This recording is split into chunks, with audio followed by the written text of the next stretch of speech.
তো চলুন সকাল সকাল উঠিনি জানেন তো, আজকে যেহেতু বাচ্চাবাবুর ছুটি, ভাবি আসেনি, সেহেতু সকাল সকাল উঠিনি। ঘুম থেকে উঠলাম 8:20 জানেন। উঠেছিলাম, কারেন্ট ছিল না, ঘুমিয়ে গিয়েছিল।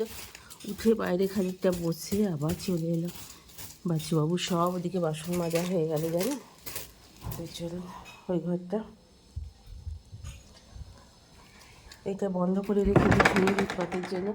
এই ঘরটা একদম পরিষ্কার পরিচ্ছন্নই আছে, যেহেতু ভাবি আসেনি কালকে। ভাবি তো দুদিন ধরে বাড়িতে আসেনি, ওর কাজের চাপ যেহেতু।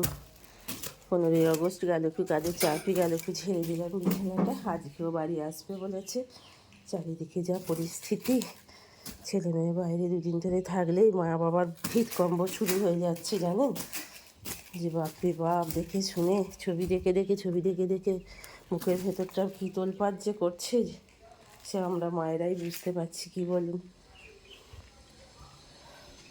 দিয়ে দেবো মুড়ি। বাসনগুলো সব মেজে দিল।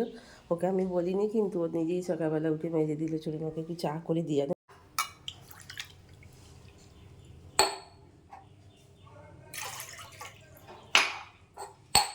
মোরার গুঞ্জনে প্রভাত নিশীথে।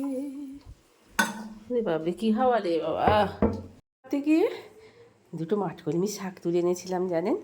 তো চলুন, বাবা সব এখন প্যাকেট প্যাকেট মশলা, জেকে বিকে সিকে টাটা, কত রকমের সব মশলাপাতি। কলমিটাকে একটুখানি কাঁঠালের বীজ দিয়ে দিয়েছি, হেভি খেতে লাগে চচ্চড়িতে। আলু আর একটু শুকনো পটল ছিল, ভালো করে আগে সিদ্ধ করে নিয়েছি, আর 5 ফোড়ন ফোড়ন দিয়ে ঢেলে দিয়েছি, নুন চিনি মিষ্টি সব দিয়ে দিয়েছি। আর নামাবার আগে আমার দিদার একটা স্পেশাল তেল ছিল, আম তেল চচ্চড়ি হলে ডিঙর ডাঁটার চচ্চড়ি, এই কলমি শাকের চচ্চড়ি, এইসব চচ্চড়িতে দিয়ে দিত একটু আম তেল ছড়িয়ে দিত।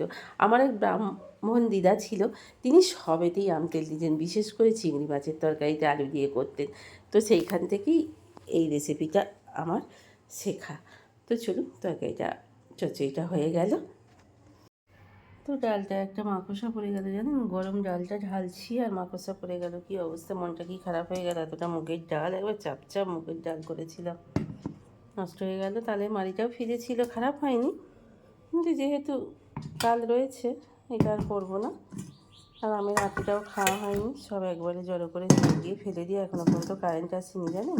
অফিস থেকে এসেই জানেন নাকে মুখে কোনো রকম একটু শরবত দিলাম, খেয়েই বেরিয়ে গেল জানেন তো, একদম নার্সারিতে। এই গাছটা সেদিন আমি ফেলে দিয়েছি, না কে ফেলে দিয়েছে আমি জানি না, যে এটা প্ল্যান না কি বলছে, কি গাছ বললো গো, এটা ভুলে যাচ্ছে। আপনারা বলবেন কমেন্টে এটা কি গাছ, আমি সত্যি করেই জানি না। ঠাকুরের বাসনগুলো এখনও ধোয়া হয়নি।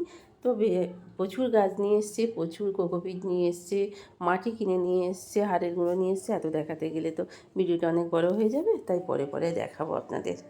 বিকেলবেলা দুপুরে খাওয়া দাওয়াটা আপনাদের সঙ্গে শেয়ার করিনি।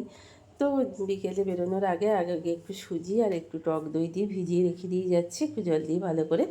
তো 2-3 ঘন্টা ভিজে যাবে, তারপর সন্ধ্যেবেলায় একটুখানি সুজির ইডলি করে দেব। আর সুন্দর একটা বেশ ঝাল ঝাল সস আছে, সেটা দিয়ে ভাবিকে সন্ধ্যেবেলা দিয়ে দেবো, আমরাও 2-1টা করে খেয়ে নেব। বেরিয়ে পড়লাম, হাতে বেরিয়ে পড়ে এইখানে বনের ভেতরে দেখলাম প্রচুর কি হয়েছে বলুন তো। এই দিদি আমায় বললেন যে এখানে প্রচুর ইয়ে আছে, গাঁধাল পাতা। তো ভাবি তো অফিসে গেলে গাঁধাল পাতাগুলো ঠিক খেতে চায় না, বড়াগুলো একটু ট্যাপট্যাপে নরম হয়ে যায় বলে। ওই দিদি আসছেন, এসে বলছে যে আমি হেল্প করছি, আপনি ধরুন আমি পেরে দিচ্ছি। তাই দিদি পেরে দিচ্ছে আর আমি তুলে নিচ্ছি। তো সন্ধে টন্ধে হয়ে গিয়ে এইবার আমি ব্যাটারটাকে একটু সব মশলা দিয়ে দিলাম। এবার অনেকে পেঁয়াজ কুচি দেয়, লঙ্কা কুচি দেয়, আমি লঙ্কা কুচি একটু দিয়েছি, একটু খাবার সোডা বা ইনো যে কোনো কিছু একটু দিয়ে দেবেন। বাটিতে তেল মালিশ করে নিয়েছি, দিয়ে এবার হাফ বাটি করে দিয়ে দেবো, যেহেতু ফুলে অনেকটা করেই হয়ে যাবে। তো চলুন, এবার গরম জল বসিয়ে দিয়েছি অলরেডি, ফুটো থালার উপরে বাটিগুলো বসিয়ে দিয়ে চাপা দিয়ে দিলে রেডি হয়ে যাবে সুজির ইডলি। হয়ে গেছে, কি সুন্দর সুন্দর ফুলে উঠেছে। একটা ছুরি দিয়ে গোল করে কেটেও নিয়েছি, চলুন বার করে নিয়ে দেখুন কি সুন্দর হয়েছে, দেখেছেন। আর সুন্দর ঝাল ঝাল একটা চাটনি দিয়ে হেভি সন্ধ্যেবেলাটা জমে যাবে সুজির ইডলি। পাগল মেয়ে আমার সেই অফিস থেকে এসেছে, এসে গাছগুলো নার্সারি থেকে নিয়ে এসে কোনো রকমের নাকে মুখে গুঁজে দেখুন সেই একভাবে একভাবেই 7-8 ঘন্টা একভাবে এই গাছ নিয়ে পড়ে আছে, চপটাগুলোকে ভালো করে মুছছে, গাছের পাতাগুলোকে ধুচ্ছে, জল ছেটাচ্ছে, মুছছে, এক নাগাড়ে এইসব করেই যাচ্ছে। কী বলবো বলুন তো, বলার আর আমার কিছু ভাষা নেই। আর খালি বলছে, মা ফ্যানে ভাত করে নামিয়ে রেখে দাও, তুমি আমার সামনে এসে বসো, তুমি আমার সামনে এসে বসো, খালি তুমি আমার সঙ্গে গল্প করো। ও কাজ করে যাবে, আমি গল্প করব, আমি কাজ করব না। কি বলুন তো, বাড়িতে থাকলে এইরকমই করে। তো চলুন, এখানটা পরিষ্কার, আমাদের কোকো বুড়ো ঘুরে বেড়াচ্ছে নিচে দিয়ে। তো চলুন। তো সারাদিনটা ভাবি বাড়িতে ছিল, ভীষণ ভীষণ ভীষণ আনন্দর সঙ্গে এনজয় করলাম, মেয়েটা কাছে ছিল বলে। তো যাই হোক, ও অফিস থেকে এসে নার্সারিতে গেল, সব গাছ নিয়ে এলো, কোকোপিট নিয়ে এলো, গাছেদের সব নানা রকমের হাড় গুঁড়ো যেগুলো গোলাপ গাছে দেয়, সব কিছু সার টার কিনে নিয়ে এলো। খুব আনন্দভাবে সারাটা দিন চললো, হেঁটে এলাম, এমনকি মিক্স রাইস করলাম। তারপর হঠাৎ করেই হাতের ওপরে শাবলটা পড়ে গেল, জানেন তো। দরজার পাশে রাখা ছিল, দেখিনি, বসতে গেছি আর ধাম করে হাতে পড়লো, আর ব্যাস হাতের এই অবস্থা। ভাইতে ভাগ্যি ব্যান্ডেজটা ছিল, তাই বাবি সঙ্গে সঙ্গে লাগিয়ে দিল, বরফ দিলাম, লিকুইড বরফ ছিল। তো বাচ্চুবাবু আবার হোমিওপ্যাথি ওষুধ আছে, বলছে খেয়ে হাসি খুশি থাকবেন। তো আজকের মতো এখানেই শেষ করলাম। চলুন, ওই যে কথাতে বলে না, কখন বিপদ কোন দিক দিয়ে আসে কেউ কিন্তু জানতে পারে না, কোনো মানুষই জানতে পারে না। হঠাৎ করে উঠকোই বিপদ, জানেন আমার এই হাতের, মানে কাজের হাত, কী যে হবে, কবে ভালো হবে জানি না।